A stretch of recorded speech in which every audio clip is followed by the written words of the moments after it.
You started coaching at the early age of 15. I did. So, how did you develop that coaching talent at such a young age? Well, I was raised by a single mother in Tennessee, and she was working 2 and 3 jobs many times, and she would take me to the local baseball field when I was really young. And at 6 years old, a coach said to me, who was a female, coaching Little League Baseball, son, when you grow up, you're going to be a great coach. And I heard this over and over, kind of spoken over me throughout my early childhood. My high school coach called me professor. And so at 15, I got asked to coach a junior pro basketball team. I loved it. I fell in love with coaching and have been coaching people ever since. So, so ever since you were a little kid, everybody's telling you. 6 years old, 15 years old, these people saw that potential in me and saw that I had leadership skills, and I was directing and coaching, and even as an athlete, I was mentoring younger players. So it's just kind of something that I wanted to do all of my life, and now I do professionally. So what sport that kind of intrigued the coaching?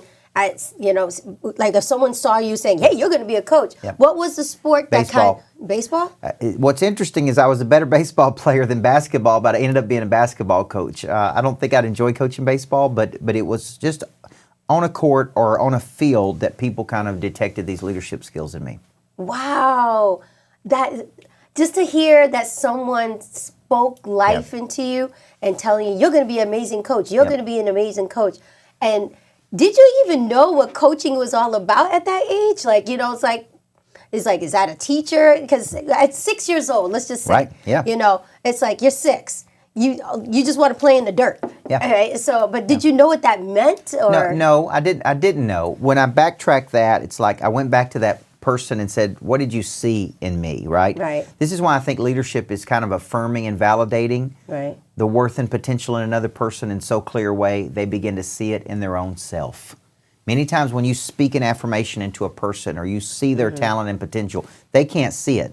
Right. It was hardwired in them. It was a birthday gift given to them at birth. So somebody else kind of activates that drive inside of a person. And that's really what happened to me through questions and affirmation. It's like, hey, this is what I want to do. So what was the steps? Like obviously you said that 15 you're coaching, and here you are, you're 7, 8, 9, 10.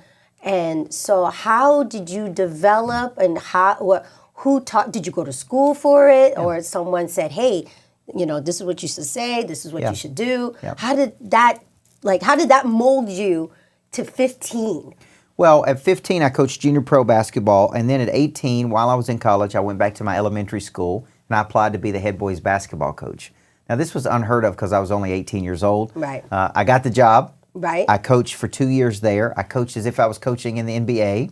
Right. And that led me to my next job at 19 as an assistant coach. And I worked under a guy who was a great coach, but he was really good with people. Right. And so I'm learning, I'm observing, I'm going to coaching clinics. I start reading self-help books when I was 18. Right. That's when I really got turned on to the psychology of activating drive inside of people. Right. So that was really a very important cycle in my life from 18 to 25. Okay. All right. So 2 questions, and hopefully you can give me a 2-part answer. So you said at 18, you won your first championship at 18. So what did that mean to you? Yeah. And then my second question is, during those years of coaching basketball, was there a time was there a time like in a mental state of awkwardness how did you overcome it? So, I'm sorry, 3-part question. So part 1, when I won a championship, I was so young. I mean, I was still a kid. I was 18 years old. I really didn't know what we had done. Right. It was just a cycle of, I think, just pouring into people. I was totally focused on it. I was, this is what I thought about. This is what I did every day. And so step 1 is I didn't really know what I had done at 18 until looking back going, man, I was 18 years old when I did that, right? Right. And then the second part is the awkwardness of 22 years old when I became a head coach. I was the youngest head coach in the state of Tennessee at the 2nd largest high school. Right. The awkwardness was I wasn't a fully matured leader. So I led primarily through fear those first couple of years because that's how coaches had coached me. Right. I didn't know how to be intense and positive. And so for the first 3 years, I was just trying to figure out how to be a better coach, how to connect with the players, how to really be a great leader. And that was kind of just part of my natural maturation of just growing up as a leader. Really around 25 years old is when that started to click. I started to be intense, but I was positive. And that's really when I started winning championships, is when I changed my demeanor. I changed how I communicated. Right. But you got to think, I was 10 years in at that point because I started at 15. So it wasn't like I just, you know, a lot of people say, well, at 22, I really started at 15. So that was 10 years into my coaching journey. So my next question is that during your coaching years, like, did you end up going to like a college or a trade school to help you develop? Because it's going to lead me on to my next question, which is, you know, you started, like you said, you started at 15. But then did you imagine by creating a multi-million-dollar coaching program in the future? So let's just rewind, like, here you are at 22, but in between the 22, did you go to college? Did you learn? Was it courses? And then, of course, I'm sure it's like, oh, wait, I know what I can do to kind of develop this this program, but you know, did you ever imagine that would happen? No, I didn't imagine. I did go to college. I actually went to college for 9 years to get 3 degrees. I got an undergraduate, then I went back and got my master's, then I went back to get my doctorate.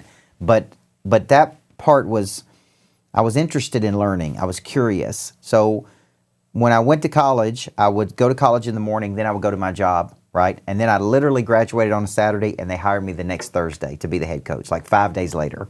Right time, right place. I had been there. So it's like, okay, now I'm a head coach. And I'm 22 years old. I'm trying to grow up. I'm trying to figure this out. But I was fascinated by what I call inner engineering people, building competitive intelligence, activating the body, mind, heart, and spirit. See, at 18, I started really self-development, studying business. Right. And what I was doing was bringing business principles over to the athletic world, which was very unusual in those days. Because a lot of coaches weren't reading business books, right? Right. So I was going to coaching clinics, and then I got fascinated with leadership. Then, you know, like I said, building competitive intelligence. So around 25 years old, people were always asking me, what are you doing with the players? How are you winning this many games? Right. So I said, I don't have time to explain it. Why don't I just write a book about it? So I sat down and wrote my first book. That was number 1 of 17. And that started this business thing that I had no intention to do whatsoever. I wanted to coach in high school, win championships, go to college, be a major college coach. And when I wrote that first book, people said, we want you to come speak. And it was business people, like, come speak at my company, come speak to this. I'd go speak for an hour, and I wanted to go back and coach. And they would say, will you come back and coach our people? And then those people started to offer me more money in, you know, a day than I was making in a year. So it was like, okay, maybe I can do this. Maybe I have a skill set to go over here into the business world and coach people.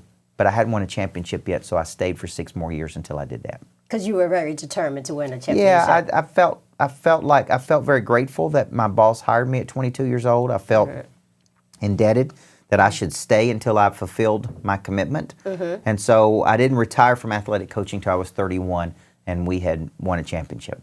Wow. So how did your coaching program come to life, and what was the strongest reason of building it?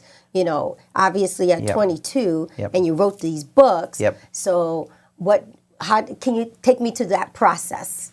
So when I wrote the book helped me to become more known.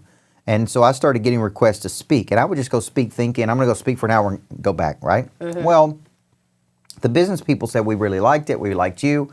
Our people need a coach. This was in, I'm trying to think of what year this was. But this was when business coaching was really starting to pick up. Like where companies started saying, we need to hire coaches. Well, I was a winning coach. Right. So it's like, keep our people motivated. Our people need motivation. They need this. And that's the only way they knew how to say it. Come over and motivate our people. And so once they started saying, will you come back? I was like, well, what does that look like? Will you coach our people? And so that's really how my coaching company started, is that I would go speak, and those people would say, will you come back? We want you to be our coach. And I'd say, well, what does that look like? And they said, well, we want you to coach all of our people over the next 6 months to a year. And they said, we're willing to pay you this much money. And I'm like, okay. And what I was really getting paid for was to drive some kind of high level of performance. So that's it. Here's your people, and there's 500 people, and we need you to get them to this next level. And because of my skill set of knowing how to engineer people, activate the drive inside of a person, the psychology of all of that, I just knew how to win. I knew how to build winning cultures. So Right. companies were paying me to come in and do that. And that started my coaching and speaking company. Speak now.